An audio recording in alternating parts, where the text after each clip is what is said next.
The classroom lights were too bright for the hour.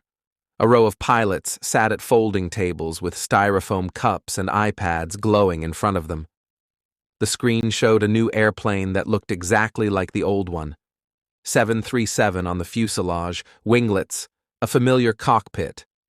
The instructor tapped his tablet and said the magic phrase every airline wanted to hear: no simulator required.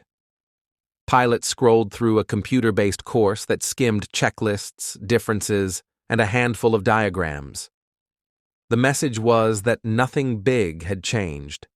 It took about an hour.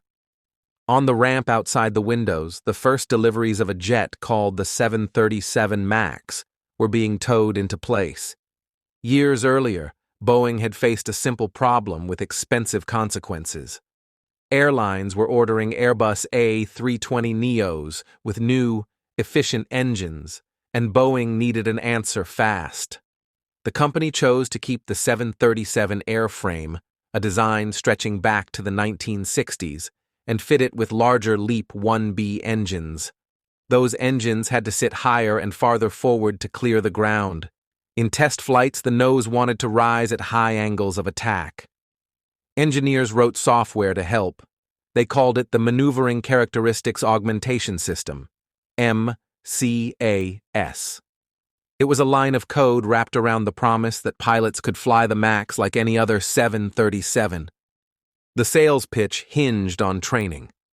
If an airline could use the same type rating and avoid simulator sessions, each airplane became cheaper overnight. For Southwest, American, and many carriers abroad, the difference between a classroom course and simulator time meant millions saved inside Boeing. Emails circled that made the priority explicit: secure an FAA decision that no simulator time would be required. Keep the MAX, just another 737 on paper. Do it by documenting behavior, not by advertising new systems. On a critical page of the flight crew manual, MCAS did not appear. The Federal Aviation Administration had long delegated parts of certification to company engineers under a system called Organization Designation Authorization. Boeing employees signed off on compliance findings while still answering to management deadlines. Outside the company, few people knew the exact logic of MCAS. It took input from one angle of attack sensor, and, if that value rose high enough with flaps up, it automatically trimmed the horizontal stabilizer nose down in small steps. In theory, the movement was subtle, a nudge to preserve handling. In practice, it could repeat. If the sensor lied, the airplane would keep trying to push its nose toward the ground. When the first MAX entered service in 2017, pilots received difference training through iPads and brief classroom talks. Many had flown tens of thousands of hours on the 737 already. They learned new screens, revised checklists, and a few revised memory items. No simulator slot showed up on their schedules. Some took selfies in front of a jet they were told would fly like the one they already knew. The airlines advertised fuel savings and commonality. No one told the crews that a hidden system could move the horizontal stabilizer without their command. On October 29, 2018, Lion Air Flight 610 lifted off from Jakarta before dawn. A faulty sensor sent the flight computer a rising angle of attack value. Moments after the gear came up, stick shaker vibrated on the captain's side. Alerts lit the panel. The trim wheel on the center pedestal began to chatter, moving the stabilizer nose down. The crew pulled back and trimmed nose up. Seconds later, the system did it again. Air traffic control asked them to maintain altitude. The pilots fought the airplane down the Java Sea for minutes that felt like an hour, and then ran out of altitude. Everyone aboard died. The wreckage came up in fragments. Only after investigators recovered the flight data did the system's name appear in public. The FAA told airlines to remind pilots of a long-standing runaway trim checklist. Boeing issued a bulletin that read like a familiar fix. Cutout switches on the pedestal would stop automatic trim. Use manual trim. Control the airplane with thrust and attitude. The guidance implied that nothing about the MAX would surprise a trained 737 crew. Inside cockpits in the United States, pilots read the bulletin and realized they had never heard of MCAS during training. In union meetings, they asked why the system used a single sensor and why it could keep trimming without a separate warning. Airline managers answered with the language they had been given. This was a handling aid, not a new flight control law, and existing procedures covered it. On March 10, 2019, Ethiopian Airlines Flight 302 took off from Addis Ababa with a fresh crew in clear morning air. The stick shaker activated at liftoff. The trim wheel began to spin seconds, built into a pattern that matched Jakarta. The crew tried the cutout switches, then restored power to the motors in a final effort to trim against high aerodynamic loads. The airplane went down in a field 6 minutes after takeoff. Within days, regulators around the world grounded the MAX. The FAA, alone for a time, joined them last. The public story became a question about software. The quieter story was about training. Crews in both accidents had never been shown a simulator scenario that replicated a false MCAS activation from liftoff. They had not been told that the system could re-engage repeatedly. They had not been asked to practice the muscle memory of cutting out trim at 400 feet with the stick shaker hammering and airspeed disagreeing. If they had seen it once in a simulator, would the outcome have changed? Simulators were sitting in factories, not in training centers. Boeing had marketed that they weren't needed. After the second crash, internal Boeing messages came out.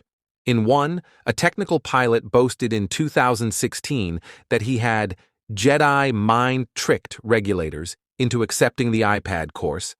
In another, he called part of the system's behavior egregious in the simulator while insisting he had not intended to mislead anyone. Congressional hearings put those lines on screens behind witnesses in packed rooms. FAA officials admitted they had not fully evaluated MCAS as a failure mode during certification.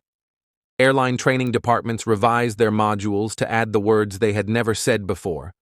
MCAS, angle of attack disagree, runaway trim from erroneous activation. The fixes came in layers. Boeing redesigned MCAS to use both angle of attack sensors and to limit its authority. It added a warning if the sensors disagreed.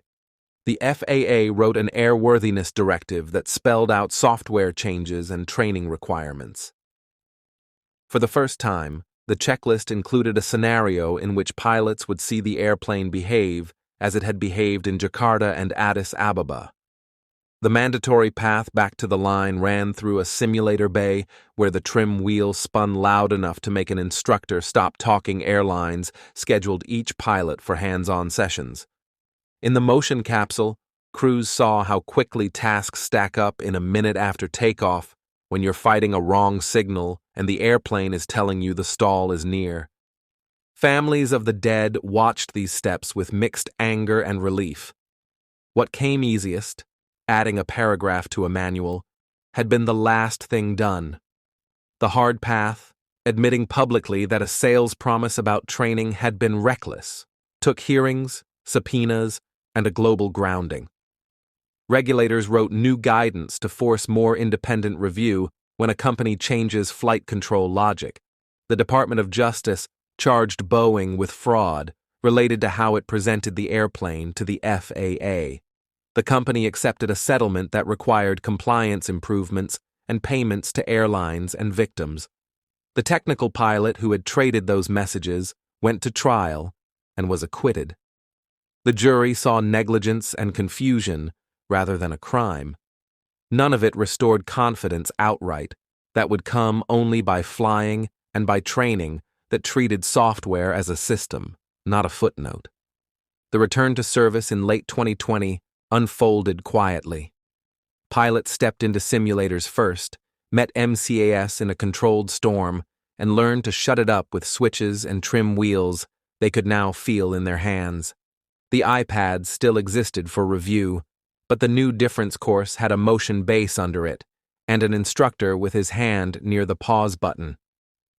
Airlines published memos that named the system and explained its limits. Crews briefed the scenario on the taxiway before their first flight in months. Passengers saw headlines fade and moved back to choosing seats and juggling carry-ons. Inside the industry, the scandal left a changed idea of what differences training means. A new engine can change the way a jet behaves. A line of code can act like a mechanical force. If the training plan treats those things as minor, the cockpit will find out the truth the hard way. The simulator bay, the place that was once seen as an extra cost to be cut, returned to the center of safety. Airline negotiators wrote it into contracts. Regulators wrote it into returns to service. Crews, who spend careers preparing for events that never happen, wanted one place where disasters happen on purpose so they'll never happen again. On paper, the scandal is about a decision to sell an airplane with the promise that crews would learn it on tablets to save money and time. In the cockpit, it is about seconds, about checklists that only work if a pilot has practiced them at the exact moment when practice is hardest. In the hearing rooms, it is about who gets to say a system is minor when, in a bad minute, it can act like the most important thing in the airplane. Those three truths met each other at 1,000 feet, and the outcome is in the ground reports and the names etched on memorials. Pilots still sit at folding tables with coffee and tablets, but the part that matters most now happens in a dark room where the room moves. Instructors dial up failures in a way no line flight ever will. A trim wheel spins. A warning shakes the yoke. The crew cuts out the noise and flies. If the scandal gave anything back, it is that simple scene. Hands on switches, eyes on attitude, training that matches the machine. Thank you for listening to Road to Ruins. Subscribe for more true stories where systems fail and people pay the price.